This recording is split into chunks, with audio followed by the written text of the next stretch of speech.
I went around Ruslan's Bless God conference and asked some of the top apologists and Mormons their toughest questions for you, Dad. Are you ready? All right, let's go. All right, this is the first one's from Baylor Johnson from the All in Favor podcast. Let's take a listen. Hey, Sean, my question is, can the suffering of a man atone for the sins of another man? And if not, why is it the man of Jesus involved in the atonement instead of the God nature of Jesus? It's a very thoughtful question. I would say the suffering of a man alone cannot atone for another man. Why? Now, Hebrews 10:4 says, "For it is impossible for the blood of bulls and goats to take away sins." Now, in part, why? Part because bulls and goats are not human, but also because they're finite. So they could act as a temporary covering when they were sacrificed for human sin, but could never perfectly atone.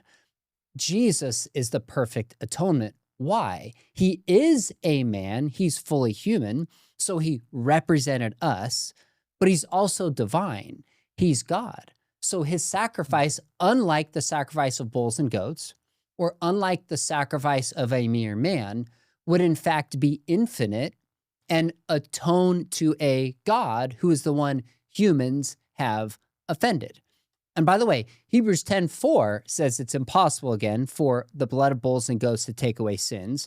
But Hebrews 1:8, the same book, makes it very clear that Jesus is God. Hebrews 1:8 says, "But of the Son he says, 'Your throne, O God, is forever and ever.'" And that's why the angels worship him. That's why he's greater than Moses, greater than any other prophet who's ever lived.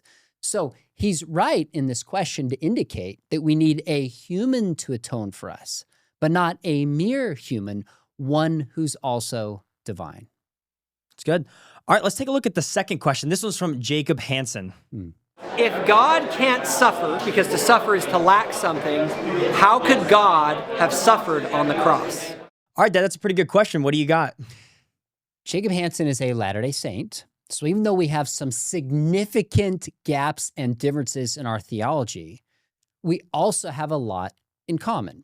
One is that Jesus is God. Now, he and I are going to differ over whether Jesus was and is eternally God, whether he's eternally been a part of the Trinity, but he's going to say, presumably, that Jesus is God. I think John 1:1 teaches this very clearly.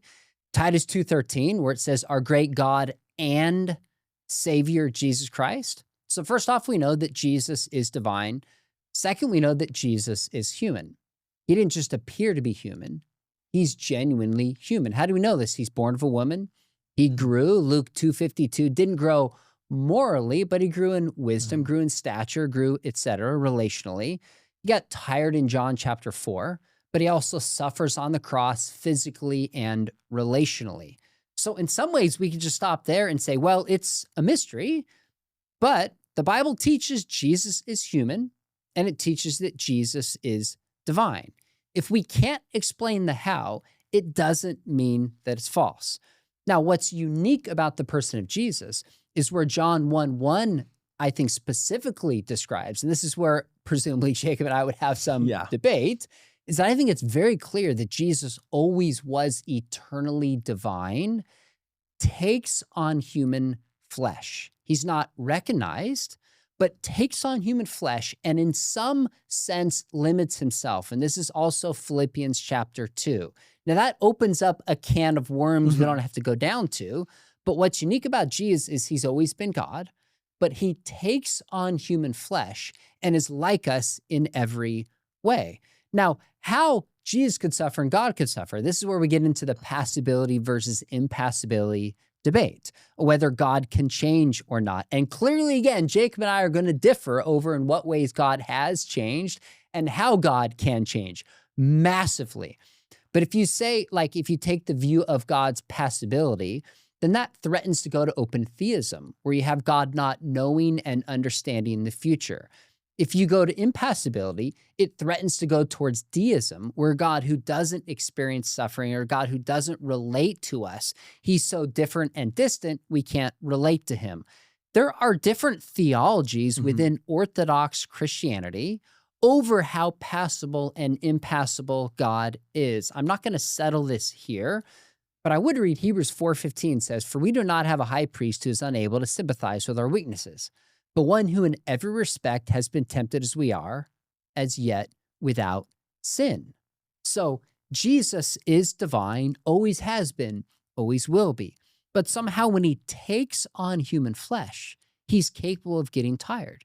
He's capable of suffering. He's capable of being tempted.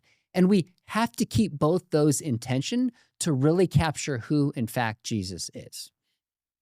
Good. All right, let's take a look at the last Mormon question that we have. This comes from Luke Hansen. Let's take a listen. So the question I have for you, Sean, is how do you find the comparison between the witnesses for the Book of Mormon versus the witnesses for the resurrection? And can you actually say that they're stronger for the resurrection than the Book of Mormon? Just interested to hear your take on that. Thank you for asking. I think they're similar on the surface, but when we probe down into the details, I think they're very, very different. One huge difference would be a difference in expectation. Now, what do I mean by this? Paul was not expecting to see the risen Lord. The disciples were not expecting to see the risen Jesus. Now, Jesus had predicted that he would. We see this, of course, in the Gospel of John. We see it clearly, John 2, again in John 10. We see in Mark 8, 9, and 10, he predicted, but they didn't understand. So they weren't looking for and expecting Jesus to show up to them. And still some of them have doubts and don't believe when he shows up. Yep.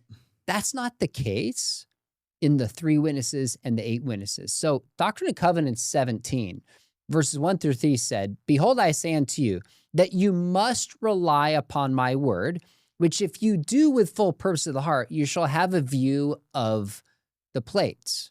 So if you listen to the words of Joseph Smith, if you come with an open heart, then you'll view the plates. Verse 2, it says, "And it is by your faith that you shall obtain a view of them, even by that faith which had by the prophets of old. And after you have obtained that faith, and you have seen them with your eyes, you shall testify of them." So Joseph Smith is saying to the witnesses, you need to have faith. And then if you have faith of the right kind, you'll see them. And then once you see it, testify for me. That's totally different than the expectation of the apostles, who are confused. They're lost. They don't understand who Jesus was at this time and was not expecting him to come. Now, if the plates are really physical, as the description we're given is, why did these witnesses have to pray to see it? Why do they have to pray at all to see it? I don't have to pray to see this cup. Just show it to me. So that makes me think there's something more going on about not only their expectation, but the nature of the scene itself. So my first difference is there's a difference in expectation. Second, I think there's a difference in the nature of the scene. So Harris, who's one of the 3 witnesses, said that he never saw them except in a visionary state, a state of entrancement. Same is likely true, you could argue, for the 8 witnesses. So I want to read you something. It's interesting that he asked this because I've been reading a biography on Joseph Smith, just independent of this. It's a very fair biography. It's just called Joseph Smith by John Turner. And he writes this. He says, along with acknowledgments and scanty evidence for the critical episode in Joseph Smith's life, readers deserve an author's best sense of what transpired. In this case, it is that Joseph Smith did not have golden plates. When someone refused to show a hidden, valuable object to others, the simplest explanation is that he does not possess it.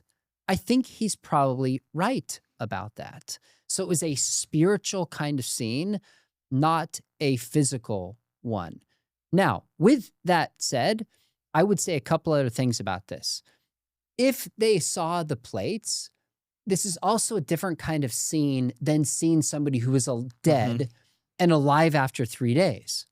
Somebody who's resurrected, who you know was dead, by its very nature, is a supernatural encounter. Plates are not a supernatural encounter. That's not what they are.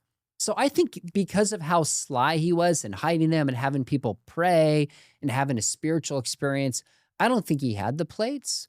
But even if he did, what are people seeing? Plates. I could go fake plates. I could go make plates. That in itself is not something supernatural.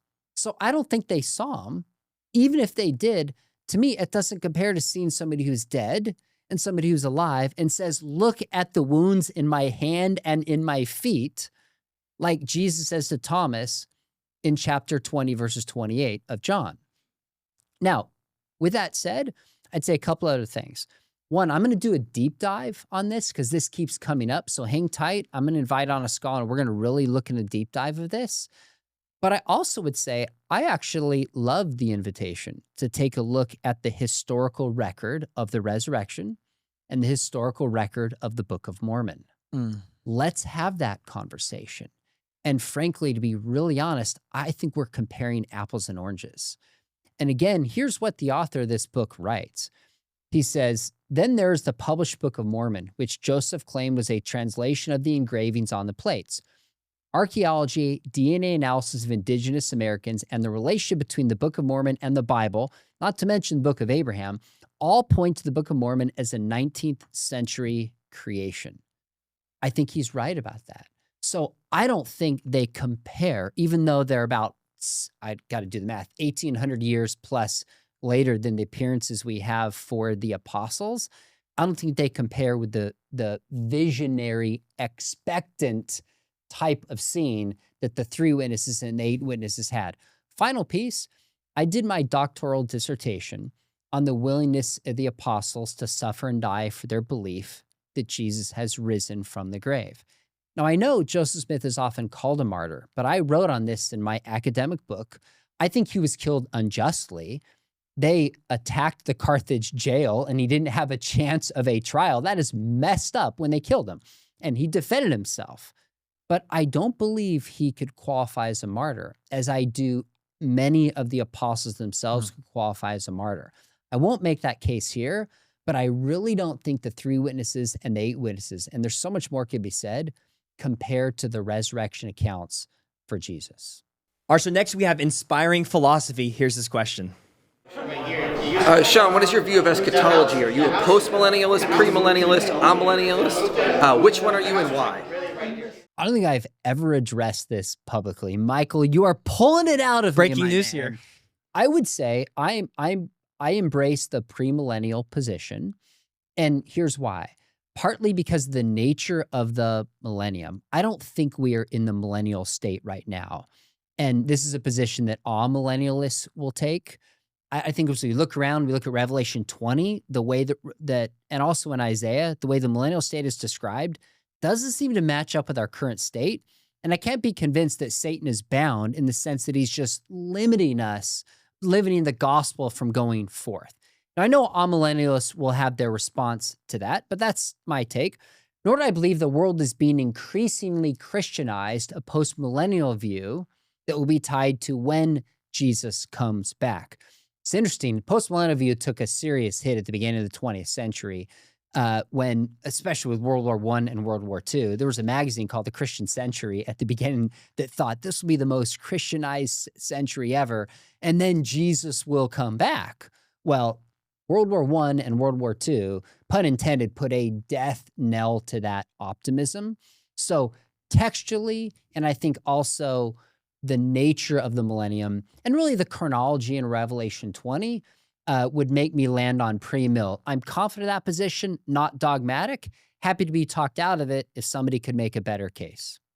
That's good. All right, let's move on to the man of the night, which was Avery Godlogic, who debated Jacob Hansen earlier. Here's his question. One deep question that I would like to see you break down would be the difference between God's predestination and man's free will, us having the free will to choose God or do anything in our lives that we do, along with God's sovereignty and predestination.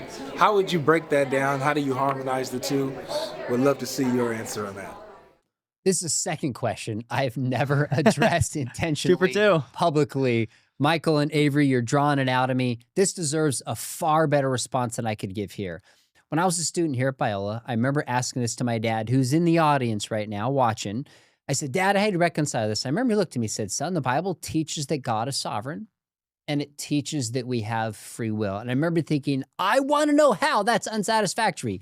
The older I get, the more I go, you know what? There's a lot of wisdom in that. Now, on one side, you have kind of the open theism that leans really heavily into human free will and God not even knowing our future free choices. On the other side would be like a staunch, hard determinist worldview, maybe a certain kind of strong Calvinist, maybe you would call it. If I had to land, I probably would land in the camp of Molinism. And in part because I think it matches up with Scripture. And it's the best model I've seen that maintains God's sovereignty. And of course, he moves history through choosing worlds in which we have free will. And it's based on his knowledge, not of only what we will do, but what we would do. So I probably would find myself in the Molinist camp with some confidence, but I'm not dogmatic about it. It's awesome. All right, let's move on to the next one. Gavin Ortlund, your favorite Protestant. Suppose someone is in such pain that they simply cannot believe a good God would allow that. It's not an intellectual thing. It's just their will is incapable of saying, how could a good God allow this? And the reason this question comes up is there's people I know who, the suffering they go through in their life is truly horrendous. It's truly barbaric. You can't even imagine it. And there are people who feel this sense of, I just don't know how to believe in the goodness of God in light of what I've experienced. How would you pastor someone through that struggle? How would you speak to them and encourage them? Such a wonderful pastoral question. I would say a few things. First off, is I would listen to this person. I would hear their story. I would want to understand empathetically the pain and hurt they've been through. And I wouldn't say, hey, I understand. Hey, I get it. I probably haven't. I've been through some pain in my life, probably not the level of pain he's describing. But the first thing I would do is I would listen and try to understand.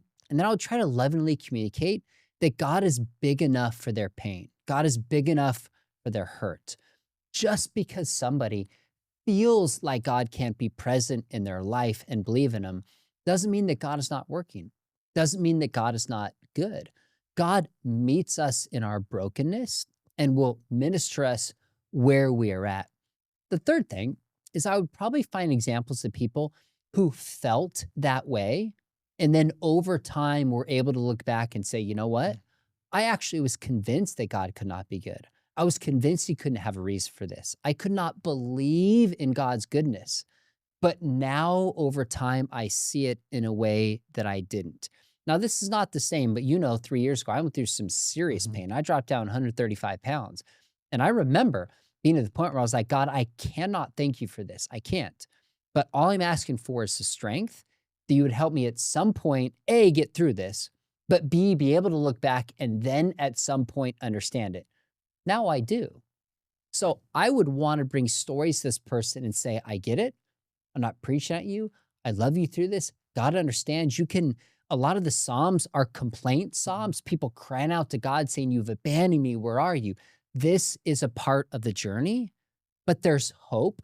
And here's some examples of stories of people who felt that way. And God met them in their worst pain imaginable.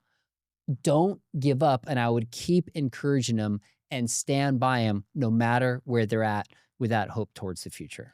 One of the things that you've always taught me is when somebody's suffering is to listen to them, like you said that, and not as Christians just throw a Bible verse at their face when somebody's suffering. That's sometimes like when you were going through your health struggle, if I was like, Dad, just give you a random verse, that would have done nothing for you. You would have been upset. And so I think a biggest thing that you've always taught me is just to listen with people and mourn with those who are mourning. So I think that that's a great answer.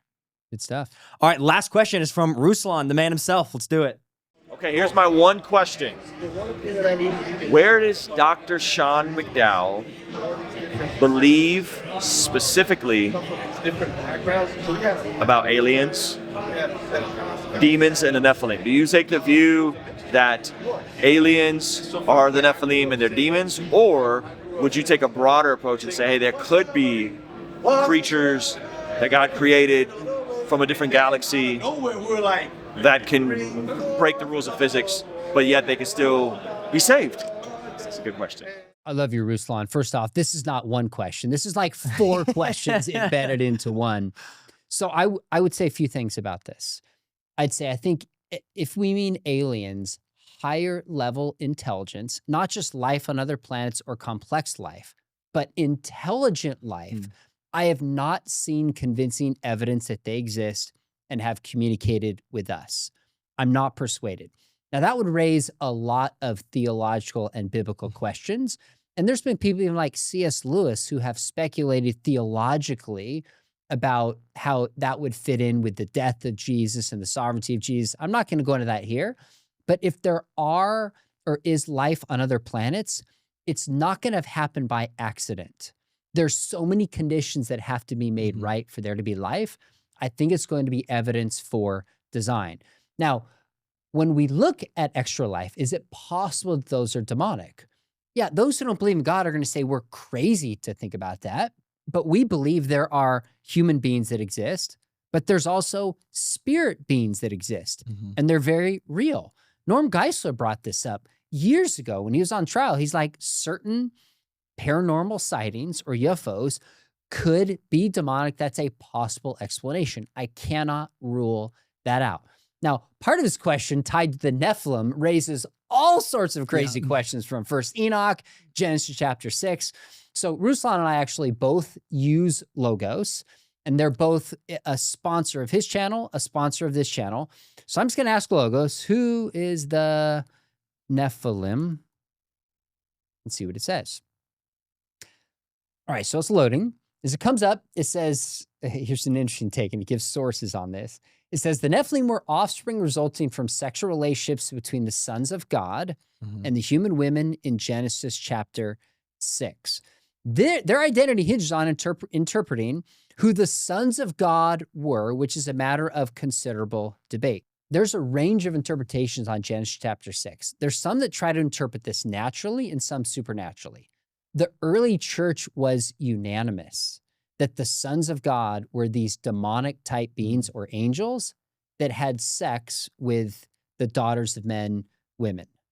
That was the early interpretation of this. And I think one reason we're opposed to that is we have a very naturalistic worldview, and we just rule that out as crazy. Now, if I don't believe in God, I think that's crazy, but the Bible is full of supernatural phenomena from beginning until the end. And so I do think that that is what's taking place here. Now, how do the Nephilim appear after the flood later on in like Numbers chapter 13? One explanation for this is that they're like demonic spirits that re-inhabit beings.